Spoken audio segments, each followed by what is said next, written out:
सोनी रंगली, यहाँ रब की मेहर बसे, यहाँ नीर बहे मस्तानड़े, यहाँ पावन पवन बहे। वाहिगुरु जी का खालसा, वाहिगुरु जी का खालसा, वाहिगुरु जी की फतेह।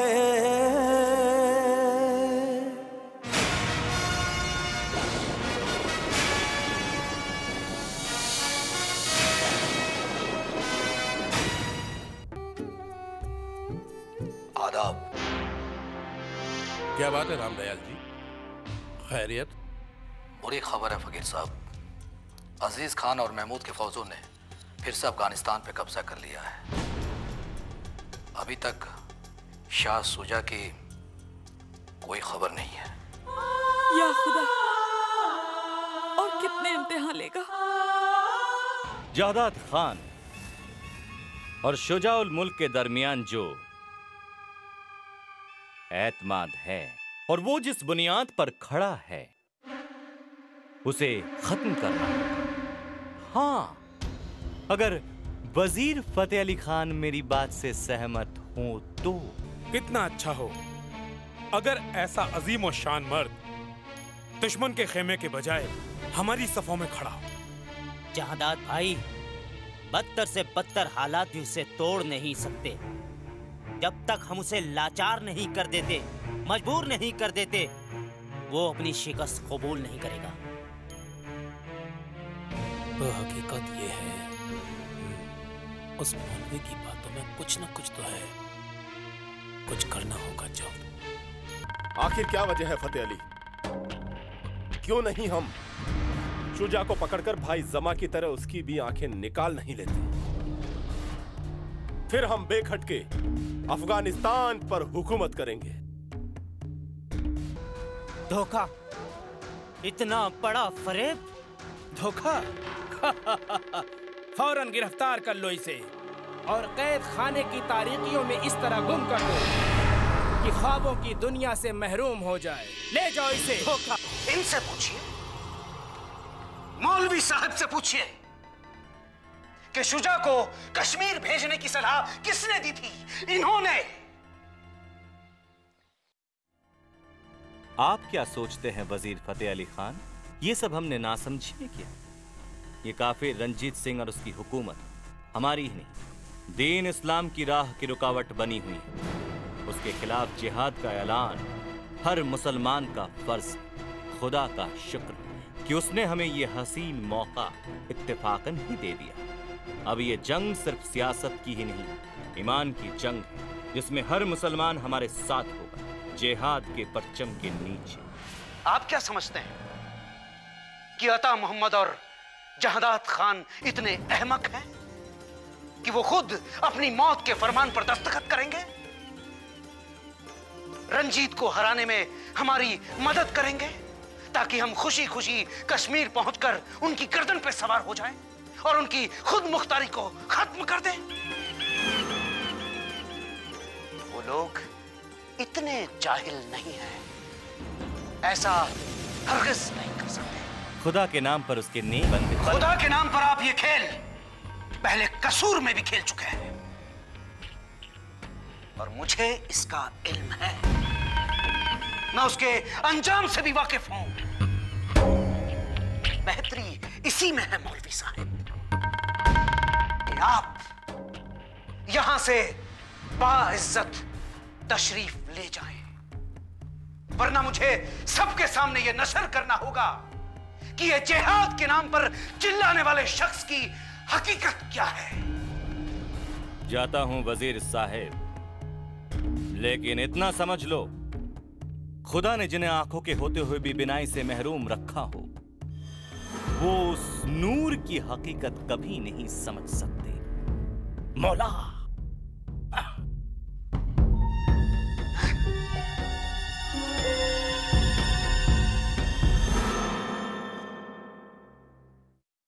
कहिए रामदयाल जी। कैसी तैयारियां चल रही हैं शादी की?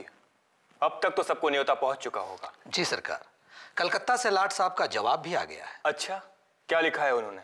जी लिखा है कि मसरूफियत की वजह से लाट साहब खुद तो शादी में शामिल नहीं हो पाएंगे, लेकिन दिल्ली के रेसिडेंट चार्ल्स मेटकाफ और कर्नल ऑक्टोलोनी कंपनी सरकार की तरफ से शादी में जरूर शामिल होंगे।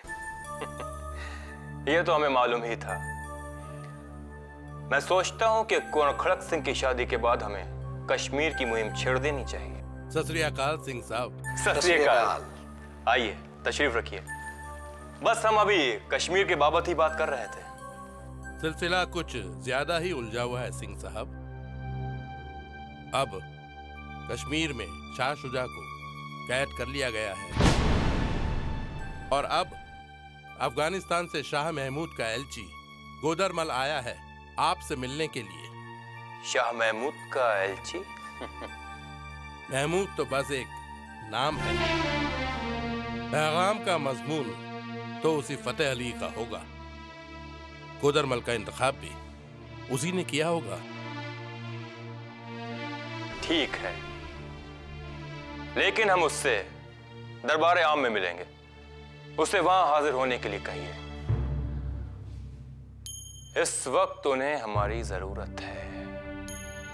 कहो गोदरमल, क्या पैगाम है शाह अफगानिस्तान का?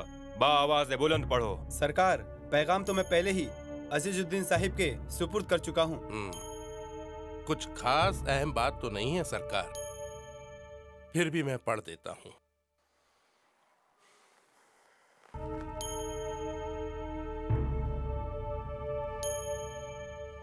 अफगानिस्तान हुकूमत के बागी मुजरिम शाह शुजा को फौजी इमदाद से इनकार करके खालसा हुकूमत ने हमारी तरफ जिस दोस्ती का इजहार किया है, हम उसकी कद्र करते हैं और इसके लिए हम आपके एहसानमंद भी हैं।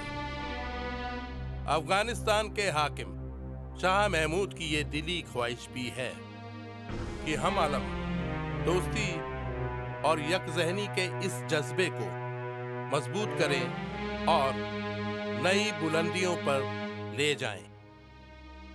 इसलिए शाह अफगानिस्तान कश्मीर के बागी सूबेदार अता मोहम्मद को सबक सिखाने के लिए शुरू की जा रही जंग में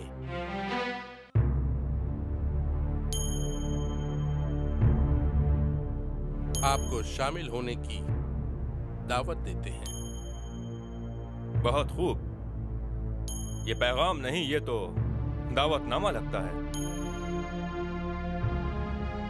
इसके एवज में आपको सालाना 9 लाख रुपए नजराना दिया जाएगा और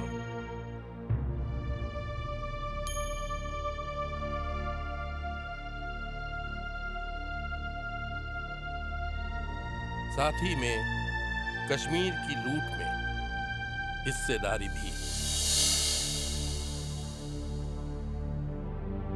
बाखुदा ये अफगान अपनी तरह सबको लुटेरा समझते हैं। लूट की आदत तो सदियों से इनके लहू में रची हुई है, यूं रातों रात छोड़ भी कैसे सकते हैं?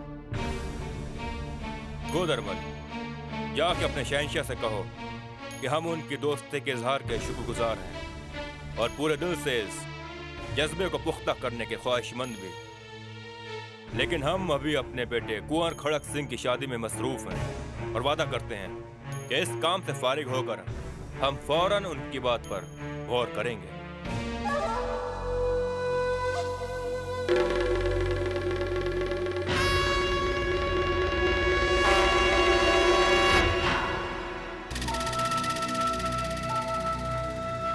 अगर तुम एक काफिर की मदद से आगे बढ़ने की सोच रहे हो तो भूल जाओ।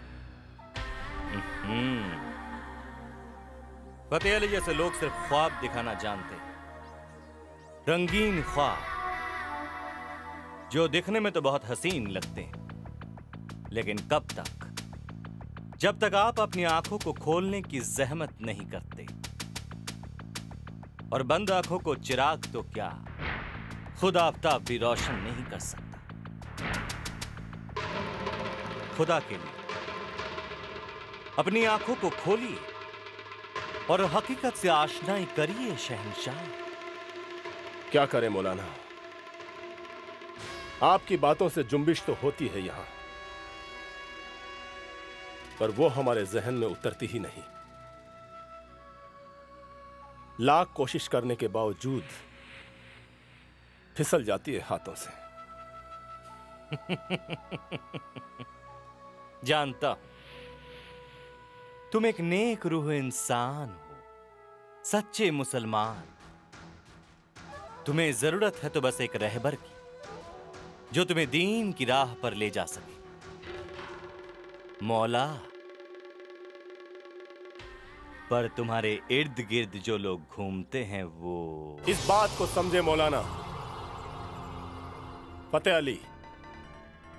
अली के बगैर हम हुकूमत को चलाने का तस्वुर भी नहीं कर सकते।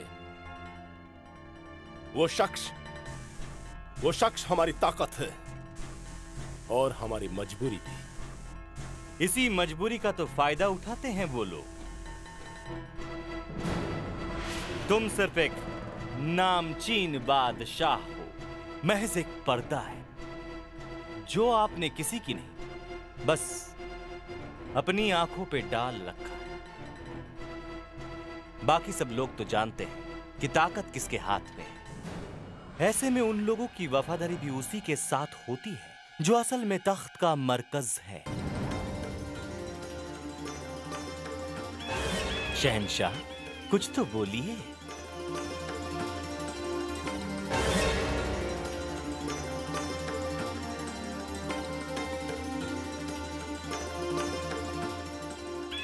बादशाह का इकबाल बुलंद हो। गोदरमल लाहौर से वापस आ गए हैं और मिलने की इजाजत चाहते हैं।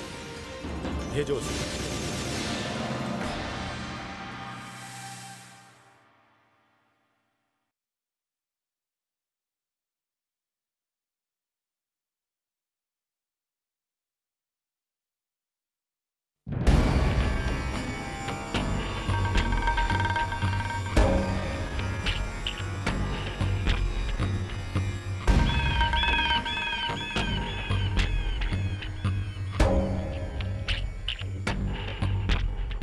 कहो गोदर, तुम्हारी निगाहें किसे तलाश कर रही हैं?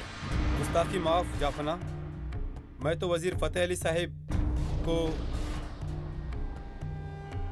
मुझे इत्तला मिली थी कि वो आपके हुजूर में तशरीफ फरमा है। मुझे इजाजत दीजिए सरकार। रुको, लाहौर दरबार से क्या खबर लाए हो? जी वो खबर कुछ खास। जो भी कहना है साफ साफ कहो। ऐसे हम बादशाह हैं, फतेह अली नहीं। ऐसी गफलत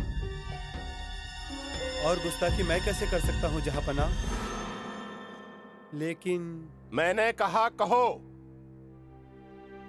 मौलवी रहमतुल्लाह हमारे रहबर हैं, रहनुमा हैं। अच्छी तरह से देख लो इन्हें, जहन में बिठा लो इन्हें। और अब कहो, रंजीत सिंह ने हमारी तजवीज पर क्या राय दी? उन्होंने ना कुछ इकरार किया है जापना, ना ही इनकार। उन्होंने कहा है शहजादे खड़क सिंह की शादी के बाद वो हमारी तजवीज पर गौर फरमाएंगे। अब तुम जा सकते हो।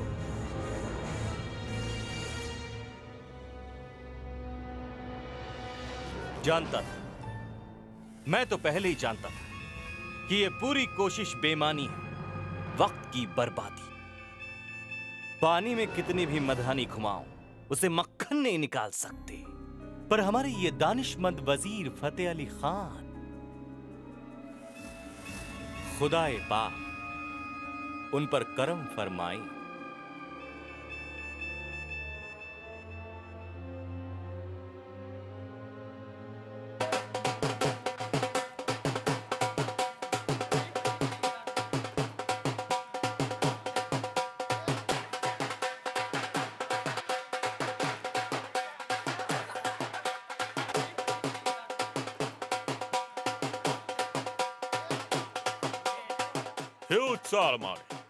ह्यूज।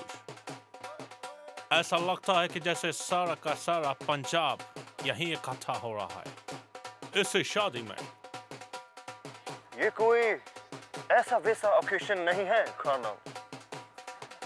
पंजाब के प्रिंस कुंवर खड़क सिंह का मैरिज है and all Lahore is dancing. Don't you feel it? Little strange. दोस्त दुश्मन जो एक दूसरे के सामने आने से भी कतराते हैं, सभी एक ही जगह हंस रहे हैं। Enjoy! हम इन लोगों को कभी समझ नहीं पाएंगे कर्नल। मैं कॉप सर के साथ मैं 2 बार आ चुका हूं यहाँ।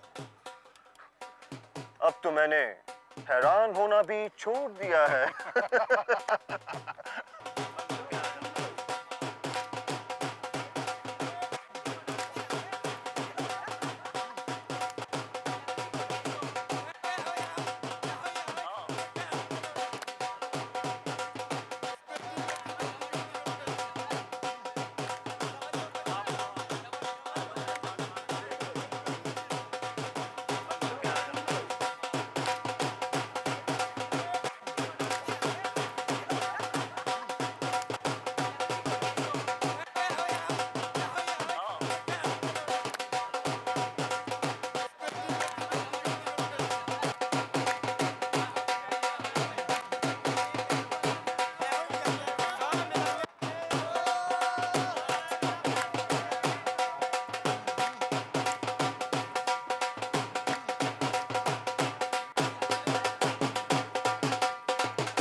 आइए हमारे साथ।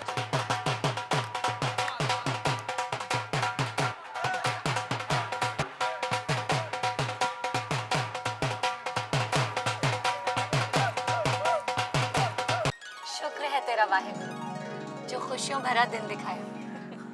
मुबारक हो दातार पुत्र, अब बेटा बहू लेने जा रहा है। कितनी खुश है, अब जल्दी ही पोते पोतियों से खेलेगी। सब आप बुजुर्गों का आशीर्वाद है माई जी। अब तो तुम भी बुजुर्ग हो जाएगी हमारी तरह।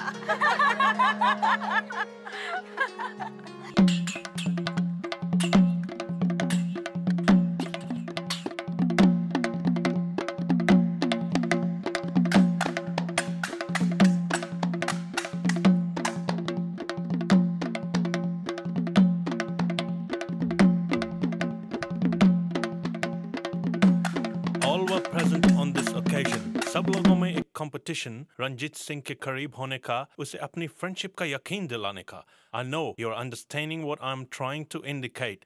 भले ही हमने एक बार रंजीत सिंह के बढ़ते कदमों को रोक दिया है, लेकिन psychologically on the ground of the mind Ranjit Singh आज भी पूरे पंजाब के रूलर है। दोस्त हो या दुश्मन, अंदर ही अंदर सब इस बात को मानते हैं। खालसा आर्मी भी अब वो नहीं रही जो अमृतसर ट्रीटी के टाइम पर थी। They are growing, improving, modernizing themselves. सुना है अफगानिस्तान के हाकिम भी रंजीत सिंह को सालाना नजराना देने को राजी हो गया है। It may be possible कि आने वाले कुछ दिनों में हिस्ट्री में कुछ ऐसा हो जो हजारों साल से इस देश में नहीं हुआ। I can read the eyes of this man. Ranjit में ड्रीम्स देखने की ऐसी चाहत है जो मैंने किसी इंडियन किंग में नहीं देखी, और उसमें उन ख्वाबों को पूरा करने की फायर भी है और ताकत भी।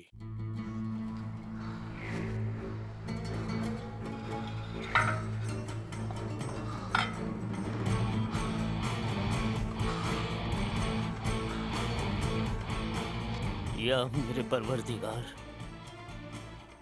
मेरे मौला, मैं नहीं जानता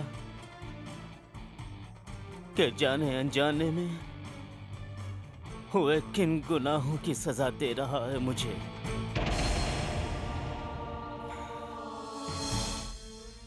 मैं तो अपनी बेगुनाही की दुहाई भी नहीं दे सकता। बस तेरी रहमत का वास्ता है मेरे मौला, तू बड़ा रहीम और करीम है।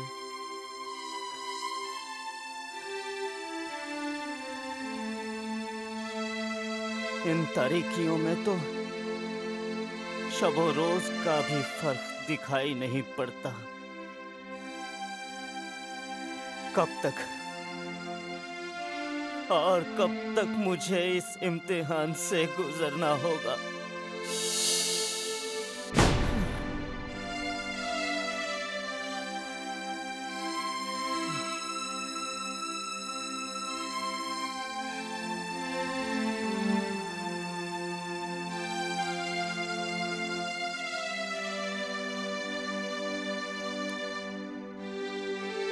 इतना जब्त देना मेरे मौला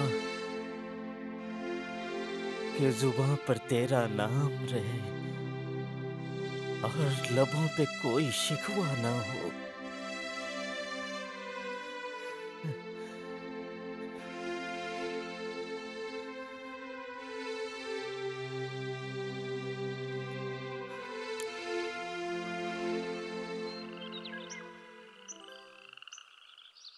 आदाब बेगम साहिबा। आदाब। भिवानी दास जी आप? जी बेगम साहिबा, बंदा आपका पुराना नमकखार है।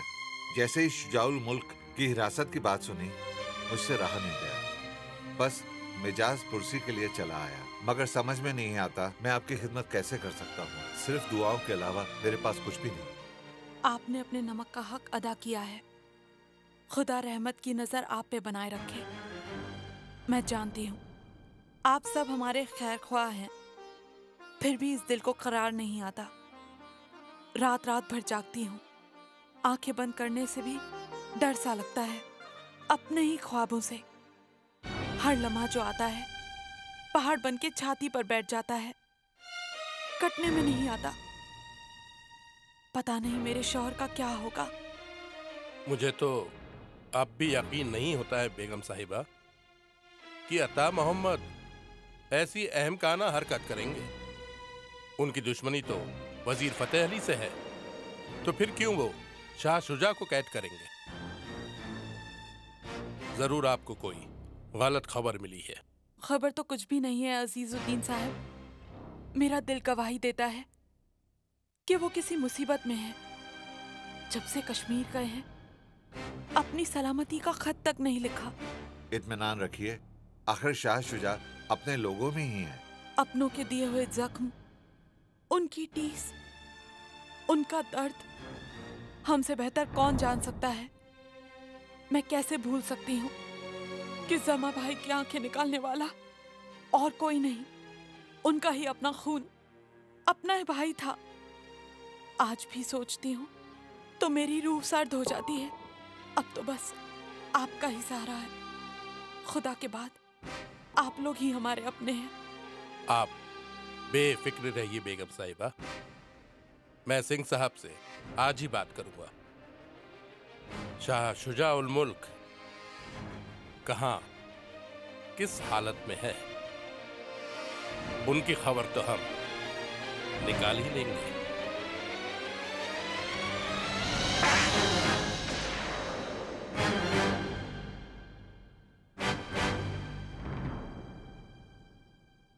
मेरी माने तो फकीर साहब आप इस मामले में नहीं उलझे तो बेहतर होगा, क्योंकि ये इन अफगानों का अपने घर का झगड़ा है।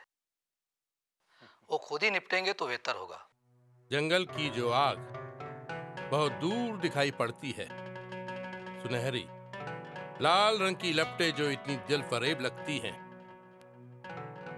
कब अपनी दहलीज तक आ पहुंचती हैं हमें पता ही नहीं चलता है। माना कि आप महापंडित हैं, हमारे यहाँ के चाणक्य हैं।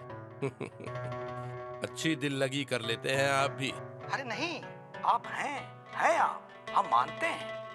आप में भविष्य देखने की योग्यता है, अद्भुत योग्यता। लेकिन इतनी रणनीति तो हम भी जानते हैं फकीर साहब कि जब दो दुश्मन आपस में लड़ते हैं, लड़ मर कर कट कर एक दूसरे को कमजोर करते हैं, तो करें, ठीक है ना।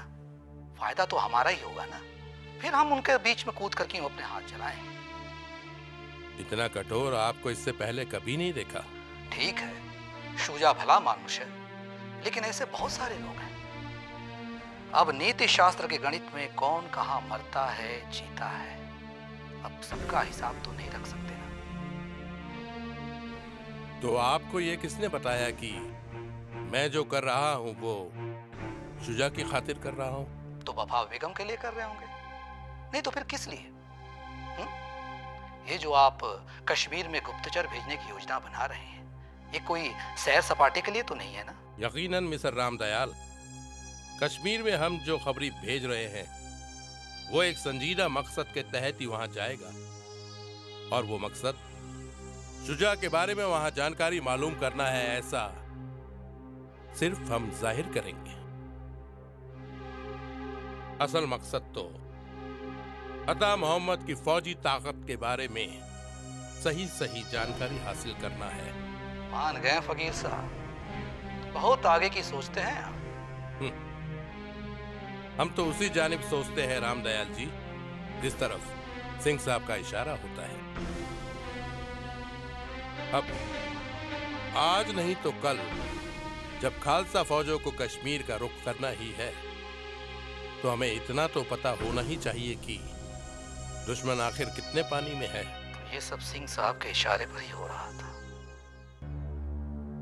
फिर भी फकीर साहब, कश्मीर की राह आसान नहीं है। दुर्गम रास्ते, ये कड़ाके की सर्दी, ये जानलेवा बर्फ, ये सब सिंह साहब भी जानते हैं।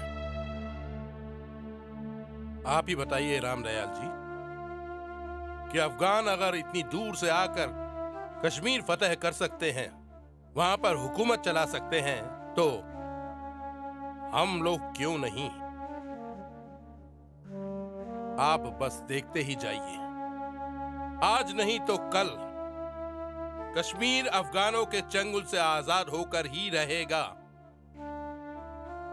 खालसा जी कश्मीर लेकर ही रहेंगे।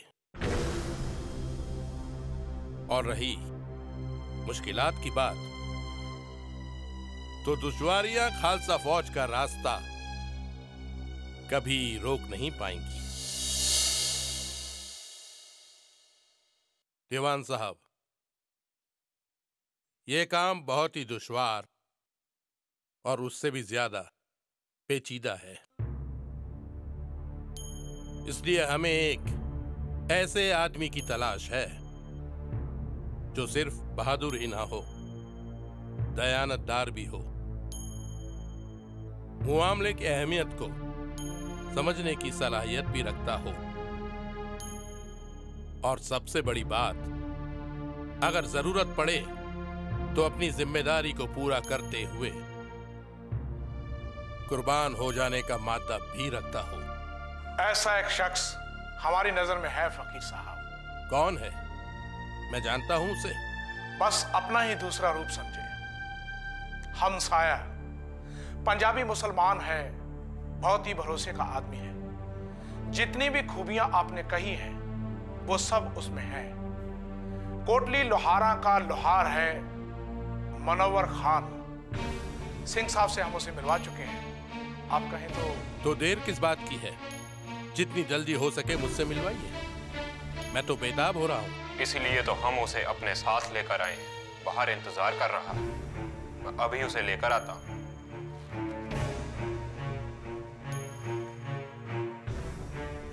आपने कुछ बताया उसे? हाँ, बस यही कि उसने कश्मीर जाना है, वो भी खुफिया। खुलेआम खुलासा आप ही करे तो अच्छा है।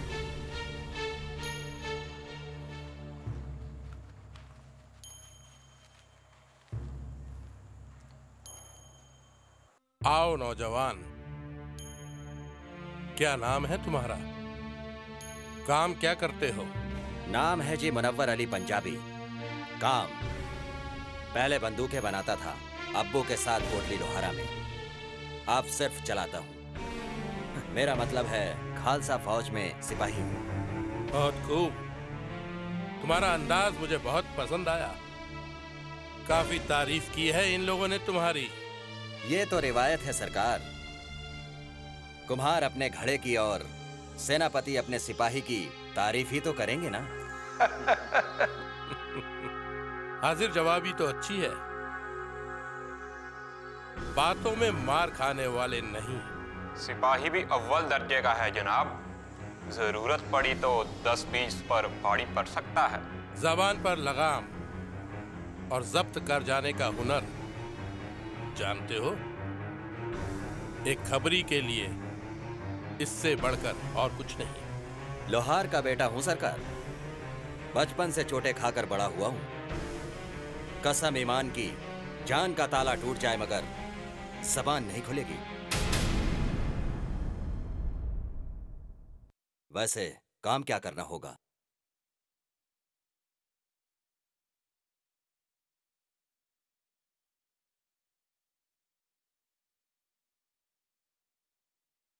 दुश्मन के घर में घुसकर सबसे पहले उसकी सफों में और फिर उसके दिल में जगह बनानी होगी।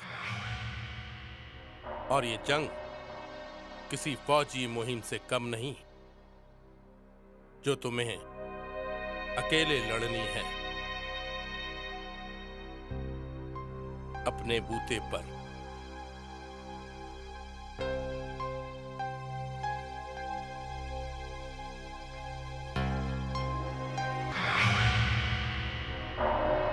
कुंवर खड़क सिंह की शादी तो हो गई और वाहेगुरु की कृपा से सब काम ठीक ठाक भी हो गया।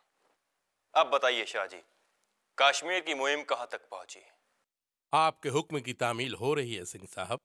खबरी भेजा जा चुका है। उम्मीद है कि गर्मियों के आते आते ही दुश्मन की ताकत के बारे में हमें अच्छी खासी जानकारी मिल जाएगी। और आप दीवान जी, आप तो मुझे अभी भी शहनाइयों की गूंज में खोए हुए से लगते हैं। सच बात तो यह है सिंह साहब कि जिस दिन से आपने कश्मीर का जिक्र छेड़ा है, मुझे तो और कुछ सूझता ही नहीं।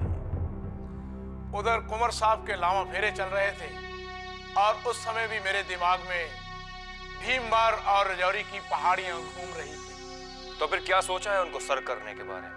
भीमबारा के राजा सुल्तान खान और रजौरी के हाकिम उग्र खान दोनों को ही खालसा सरकार की तरफ से दोस्ती के पैगाम भेज दिए गए थे, लेकिन उन्होंने हमारे इस पैगाम को ठुकरा दिए हैं। कुछ पुरानी कहावतें हैं सिंह साहब जो आज भी उतनी ही दुरुस्त हैं। क्यों दीवान जी? अब घी अगर जमा हुआ हो तो उंगली तो टेढ़ी करनी ही पड़ती है। फिर ये घी तो कुछ ज्यादा ही जमा हुआ लगता है। यही तो उनकी बदकिस्मती है कि ये लोग जिससे डरते हैं दोस्ती भी उसी से करते हैं। खालसा हुकूमत की दोस्ती की, उसके दोस्ती के पैगाम की क्या हैसियत है, इसका सबक सिखाने के लिए फौजों को कूच का हुक्म दिया जाए। जो हुक्म सरकार।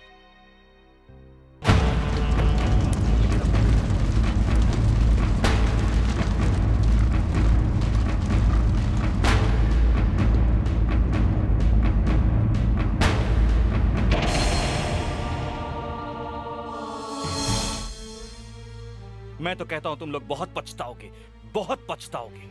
आज एक काफिर भीमबार और रजौरी के हमारे मुसलमान भाइयों पर जुल्म कर रहा है, उनके सरहदों पर फौज लेकर चढ़ा आ रहा है, और तुम लोग यहाँ तमाशाई बने बैठे हो। तो कर भी क्या सकते हैं? रंजीत सिंह से दोस्ती की है हमने। एक काफिर को दोस्त कहते हुए तुम्हारी जुबान नहीं लरजती? ये दोस्ती दिलों का नहीं, जरूरत का सौदा है मौलाना। एक सियासी मजबूरी। आप जिसे काफिर कह रहे हैं, उसी रंजीत सिंह की मदद के बगैर हम कश्मीर की तरफ एक कदम भी नहीं बढ़ा सकते। वाह, बहुत खूब वजीर फतेह अली खान। तुम जैसे लोगों की वजह से आज ये सूरत हाल है। कितने लाचार हो गए हैं। जिन अफगान फौजों का नाम सुनकर दुश्मन घर बार छोड़कर जंगल में जाकर पनाह लेते थे, और आज हमें उनके सामने हाथ फैलाने पड़ रहे हैं। भीख मांगने की नौबत आ गई कि रहम खाओ हम पर। हमें रास्ता दिखाओ। अपने जज्बातों पर काबू रखे मौलाना। हालात बदल गए हैं, ताकतों तवाजुन बदल गए हैं। वक्त के बहते दरिया की रवानगी पर किसी को इख्तियार नहीं। इतनी आसानी से तुम अपनी जिम्मेदारियों से किनारा नहीं कर सकते फतेह अली। तुम जैसे लोगों की गफलतों का नतीजा है कि वो अफगानिस्तान हुकूमत जिसके आगे कभी सातों फलक सर निगू थे, आज एक काफिर के सामने घुटनों के बल पड़ी है सजदे में। तो आप हमसे क्या चाहते हैं मौलाना? आप ही कहें। शाह अफगानिस्तान, दोस्त और दुश्मन को पहचानना सीखिए।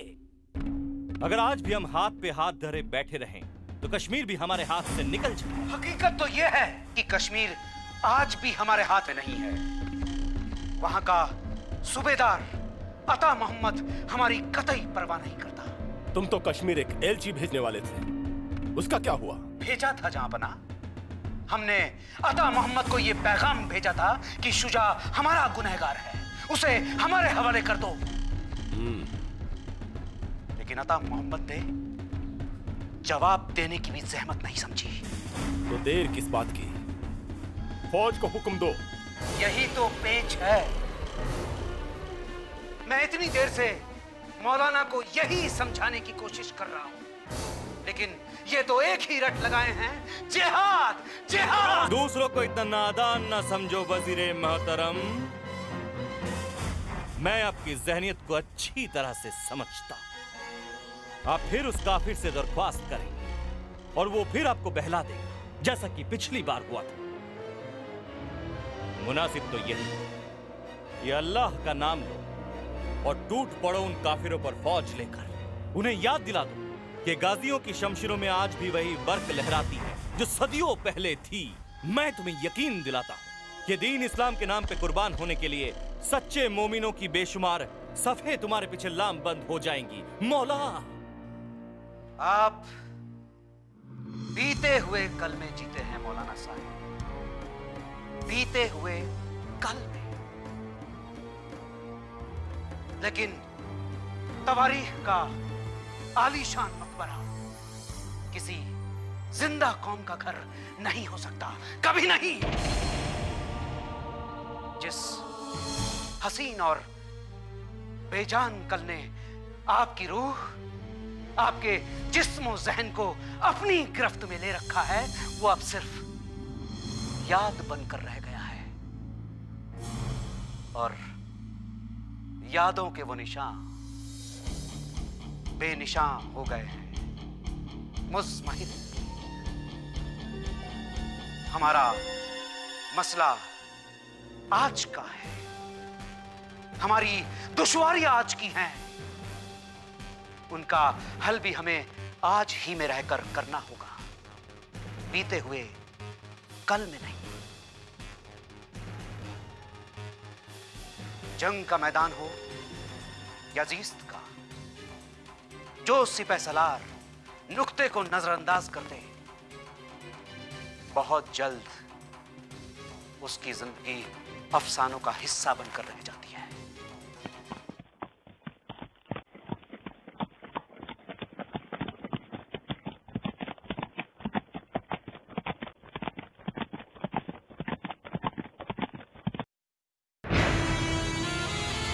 कौन हो भाई?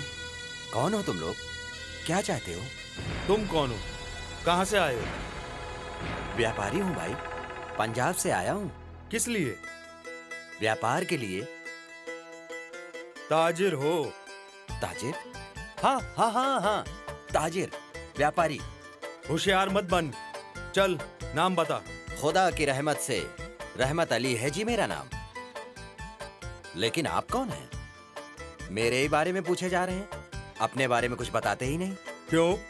हमारी शक्ल से कुछ पता नहीं चलता तुझे? अब शक्लों से क्या पता चलता है सरकार? सिपाही हो या लुटेरे, सब एक ही जैसे दिखते हैं। खामोश, ये सूबाए कश्मीर है और हम यहाँ के सूबेदार अता मोहम्मद के सिपाही हैं। वाह वाह वाह वाह वाह, लो जी लो, फिर तो हम बिल्कुल ठीक ही जगह पहुँच गए हैं। अब तो मुझे कोई डर नहीं है। क्या मतलब? अजी मतलब कुछ नहीं है जी। मेरा मतलब है कि मैं तो इधर ही आ रहा था आपके सूबेदार साहिब से मिलने के लिए। सूबेदार से? इसलिए? अजी धंधे के लिए सरकार, और किस लिए? इतनी दूर जंगलों में धूल भागता हुआ आया हूँ। क्या धंधा है तेरा? और इनमें क्या है? बुजुर्गों ने कहा है, धंधा वही करो जो कभी मंदा ना हो। बंदूकें हैं जी इसमें। यही तो धंधा है मेरा, इसीलिए तो मैं आपके सूबेदार साहिब से मिलना चाहता हूँ। अगर आपकी इतनी बंदूकें हैं तेरे पास और फिर भी तुम डर रहे थे? तुम तो ऐसे कांप रहे थे जैसे कोई भूत देख लिया हो। 3 बातें हैं सरकार। पहली, मुझे क्या पता था कि आप लुटेरे नहीं हो। दूसरी, इनमें बंदूकें हैं, बारूद नहीं। तीसरी, मैं तो बेचता हूँ सरकार, चलाते तो कोई और हैं। खामोश। मेरा मतलब है सरकार, मैं तो व्यापारी हूँ ना, आपकी तरह सिपाही थोड़े हूँ जो बंदूकें चलाऊंगा। बातें बहुत बनाता है तू। अरे अगर तुझे यही लूट कर तुझे किसी अच्छे पेड़ से बांध दे तो इस बियाबान जंगल में किसी को क्या पता चलेगा? अभी अभी आपने तो कहा था कि आप सिपाही हो, लुटेरे नहीं। अब इतनी मत तो खुदा ने आपको भी दी होगी कि सोने का अंडा देने वाली मुर्गी का पेट नहीं फाड़ा करते। साफ साफ बात कर वरना संगीन घुसेड़ दूंगा गले में। बात तो साफ है जी, ये बंदूकें तो सिर्फ नमूने के लिए हैं। मुझे तो ऐसी हजारों बंदूकें बेचनी हैं। अगर आप मुझे मिलवा देते हैं तो ऐसी हर बंदूक के पीछे ऐसा एक सिक्का आपका हो सकता है। तुम क्या हमें बेवकूफ समझते हो? ना तो ये मुगलिया है और ना ही अफगानी।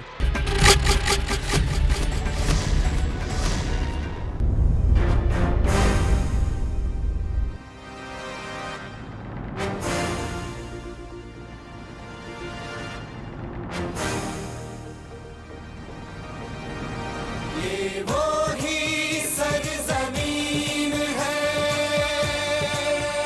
ये वो ही सरजमीन है, ये वो ही सरजमीन है, ये वो ही सरजमीन है जो अपनी यान शान